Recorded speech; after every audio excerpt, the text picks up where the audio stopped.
Sí, Tú te defines como cantante letrista. sí. Y aquí en la faja que adorna la segunda edición de este libro que recoge todas tus letras, Wyoming dice: Javier Crae es el mejor letrista de este país. 93 canciones contiene este libro y son todas buenas. Mm, ¿Palabras de un amigo? sí, son palabras de un amigo. Sí.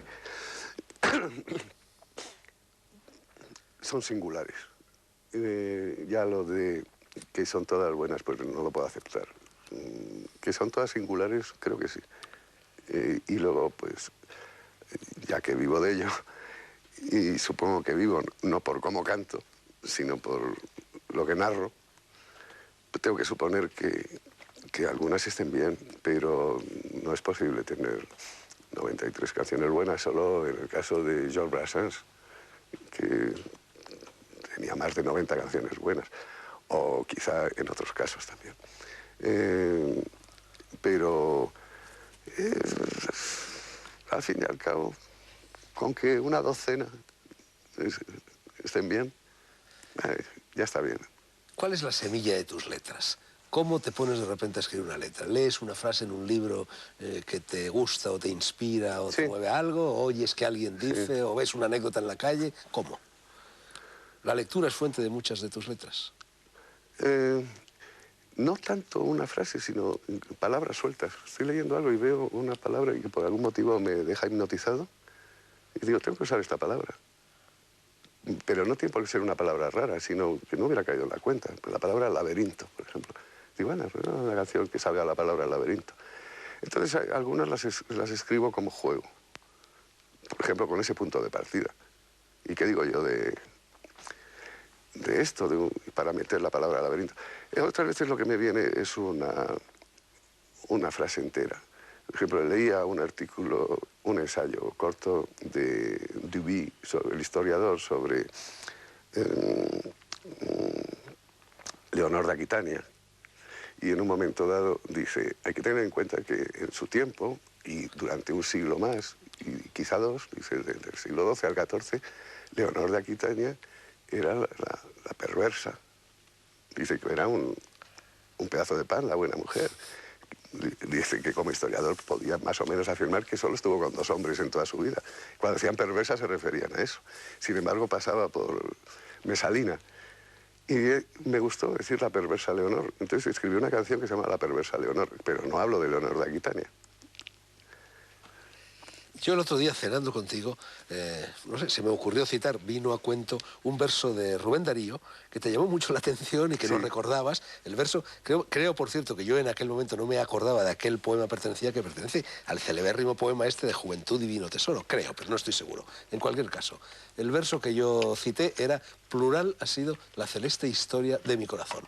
Y tú te mostraste enseguida vivamente interesado por ese verso, como si fuera a convertirse también en germen de una canción. ¿Puede ser? me llamó la atención la palabra plural muchísimo. Y luego Celeste. adjetivar como celeste a una historia. Eh, pero es que además, creyendo tener bien leído a Rubén Darío, es que no me acordaba de eso. Pero bueno, no me No, pero extraña escribió tampoco. mucho. Sí, sí, pero hubo una época en mi vida que lo leí todo, creo yo. Y a lo mejor me llamó muchísimo la atención y se me olvidó, porque estas cosas también ocurren. Y sí, me gusta muchísimo y creo que para los que tenemos una historia plural, pues, pues que está muy bien dicho, que ya me hubiera gustado a mí escribir eso. Esa es la ¿Tu, cosa. tu celeste corazón tiene una historia plural? Se diría que no. No sé hasta qué punto Pero eso yo es es una que, ficción bueno, de tus canciones o no, una realidad. no, lo Porque que llevas ocurre, 35 años casado con la misma mujer. soy de una constancia a toda prueba, mucho más que todos mis amigos, mucho más que toda mi generación, de los que yo conozco. Que muy veletas, ¿sabes? Pero bueno, el caso es No me que, mires a mí. que de todas formas las intimidades mías, en realidad, solo las cuento en canciones. Yo personalmente no Bueno, lo... bueno, no pero lo tú debo. mismo has reconocido que, por ejemplo, en ese victimismo sentimental que suele haber en muchas de tus canciones, en lo relativo a tu relación con la mujer, bueno, que es eso, que es ficción, que es invención literaria, que en realidad en tu vida no ha existido ese victimismo sentimental. Me pongo en la piel de muchos. Y digo, pobrecitos, ¿cómo deben sufrir? Y entonces lo canto, lo personalizo y lo canto. En No, tu, no hablo de intimidades más que en canciones. en tu biografía musical hay varios encuentros importantes.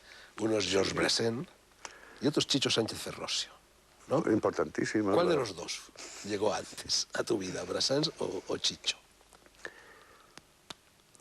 Llegó antes Chicho, pero muy poco. Había oído 2 o 3 cosas de él y me habían llamado mucho la atención. Porque Brassens en realidad me viene porque mi francés era de colegio, entonces podía leer. Nunca había hablado de francés y no entendía un francés lo que me dijera, así como si podía leer. Y fue, pero a poco de llegar, cuando llevaba un mes ya viviendo allí, me di cuenta que entendía todo. Y entonces escuché a Brassens y digo, anda, pero sí entiendo a este hombre. Y eso que muchas palabras no, pero bueno, ya empecé a manejarme. Entonces me quedé tan sorprendido, pues digo, este hombre hace lo que yo quería hacer. Y porque yo tenía 2 letras muy brassensianas antes de Brassens, y eran muy brassensianas. Y ya me lo habían dicho. Esto es muy brassensiano, yo no conocía a Brassens. Entonces, teóricamente, Brassens es más importante, pero vitalmente no, ni lo conocí ni nada. Mientras que con Chicho ocurre que Chicho me coge de la mano y me saca a cantar. Eso es importantísimo. Y esto lo hizo porque me había enterado que cantaba una canción mía de las que había hecho con Jorge y me parecía que eso estaba muy anticuado porque la había escrito hacía mucho tiempo y tenía otras. Entonces le dije, oye, mira, si te interesa, tengo otras canciones. Porque no nos conocíamos personalmente. Él sabía que era amigo de mi hermano, pero yo no lo conocía. Y entonces me dijo, bueno, enséñamelas. Y se las enseñé como pude, con mi guitarra. Yo nunca he sabido tocar. Y entonces se las enseñé y me dijo, cántalas tú. Y digo, pero si es que yo no canto. Y me dijo, pero mira, el tal día voy a cantar en La Aurora, un bar, y te vienes. Y me fui. Y entonces fue fundamental. Luego estuvimos durante ese año y más tiempo con mucha relación y cantando juntos en muchas ocasiones. Luego vino estando con Chicho, que también estaba Teresa Cano, que cantaba con él. Viene a vernos cantar Joaquín Sabina. Y entonces resulta que Fernando Quiñones, que era amigo mío, me quería llevar a Cádiz, que organizaba una cosa que se llamaba Alcances, cultural, sobre todo cine, pero también metía otras cosas que no fueran cine. Y por su parte, Fernando le había dicho lo mismo al Sabina. Y entonces nos enteramos y digo, pero si vamos a cantar en los mismos días y tal, ¿por qué no vamos juntos? Fue el principio de una larga aventura. Y la primera vez que tú saliste en La Aurora a cantar delante de gente, ¿todo fue bien? ¿Te metiste a la gente en el bolsillo? Se partían de la risa. Y yo sudando la gota gorda, que tomaba Valium y whisky. El Valium para tranquilizarme y el whisky para poder hacerlo. Y podía cantar, logré cantar hasta 4 canciones. Normalmente solo podía cantar 2. Y luego esperaba, Chicho cantaba, seguía, y luego cantaba yo otras 2. No me atrevía más, se me agarrotaba la mano, somatizaba todo el malestar, la vergüenza que me daba estar allí. Mientras la gente se partía de la risa y sus observaciones después, cuando te iban a hablar, no eran, oye, que me ha gustado mucho esta canción, otra. No, que va, eran cosas que yo no había previsto nunca. Es que mueve las cejas. Y jamás había pensado que por hacer canciones se fueran a fijar en eso, ¿no? Era muy sorprendente. Lo pasé muy mal un año entero. Lo que pasa es que afortunadamente conseguimos tener mucha frecuencia de actuaciones, actuábamos muy a menudo. Y claro, quieras que no, empiezas a acostumbrarte, a vencer timideces. Y un día en Logroño, me acuerdo muy bien, me tocaba cantar, estaba Joaquín cantando, me tocaba a mí, y yo siempre que me tocaba sentía un malestar muy grande. Y ese día sentí un hormigueo distinto. Y digo, anda, es que me apetece. Y ya cambió todo, ya nunca me ha importado salir a cantar. Ya siempre me ha gustado. Y esto fue hace mucho. Oye, Javier, y lo de las cejas, porque claro, tú no eras consciente en aquel momento Nada, de en las cejas, absoluto. pero a partir de ese momento, me imagino que cada vez que te encaramabas a un escenario, pensabas en tus cejas. No, ¿Se te aparecía la imagen de tus cejas o no? no. Yo siempre he sabido que tenía que agarrarme a las canciones, y más en concreto a las letras de mis canciones, porque yo con la garganta no hago ningún prodigio, y desde que me puse a hacer yo también la música, pues tampoco hago unas músicas que diga la gente, oh, qué maravilla, sino un sostén para poder narrar lo que quiero. Y entonces no podía pensar en las cejas, sino...